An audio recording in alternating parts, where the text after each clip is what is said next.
A deal that could have ended the first ever LCBO strike in history is now in question. The union representing LCBO workers says the agency won't agree to conditions for its employees to return to work, while the LCBO says the union is acting in bad faith. Ryan Jones joins us now from the Sheridan, where OPSEU leaders held a press conference just a short while ago. Ryan, what's the latest? So, Kelda, earlier today, the LCBO and the union both said that they had come to an agreement or come to terms to an agreement in principle on a contract that would have ended this strike that's been going on for 2 weeks and which has closed hundreds of LCBO retail locations across the province. We were waiting to hear details on the agreement, but then the union said, actually, the strike is continuing because apparently the LCBO was refusing to sign a return to work protocol or a document kind of laying out protocols for the employees to get back to work. Now, then the LCBO then responded very quickly with a statement saying that it was planning to file an unfair labor practice complaint, saying that the union had introduced significant monetary demands after already signing an agreement in principle, which it said was bad faith bargaining. Now, here's how the union responded to that.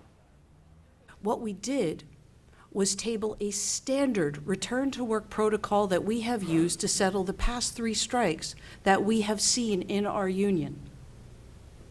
And in each of those situations, we received a response from the employer, negotiated the terms, and got the employees back to work in a safe and responsible manner. Let us be clear, our people want to go back to work. They miss their clients. We have been working flat out for the past several days on trying to reach this agreement. We thought we had achieved good faith, and now when we ask them simply for a counter proposal for us to consider, we are told that they're going to file an unfair labor practice. So Hornick did acknowledge that the union's proposal for the return to work protocol did include provisions for back pay, but they said that these are standard for these types of agreements. Ryan, where do the two sides go from here? Right, so they do have this agreement in principle on the contract that would end the strike, but there is the outstanding issue of this return to work protocol that the union says needs to be agreed to before they can actually put that agreement into place and get the workers back to work and end the strike. Now, while the LCBO says the union is negotiating in bad faith, the union president, Hornick, says that this return to work protocol is a necessary step to end the strike. Here's what they had to say about that. How do the employees get their keys back? Who is supposed to return to work and where, on which days? What are the protocols to return to work safely?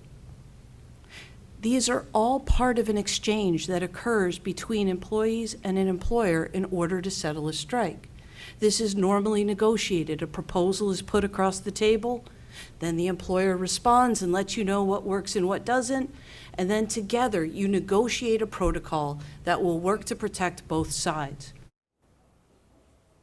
So the union said it was ready to share this agreement in principle with its workers as of tonight, as early as tonight, and then open it up for a ratification vote over the weekend so that they could get the workers back to work next week and end the strike. But those plans are all up in the air right now. The union says that they're staying here all night. They'll be here. They'll be ready to work through this last-minute hurdle, but they say they haven't heard back from the LCBO.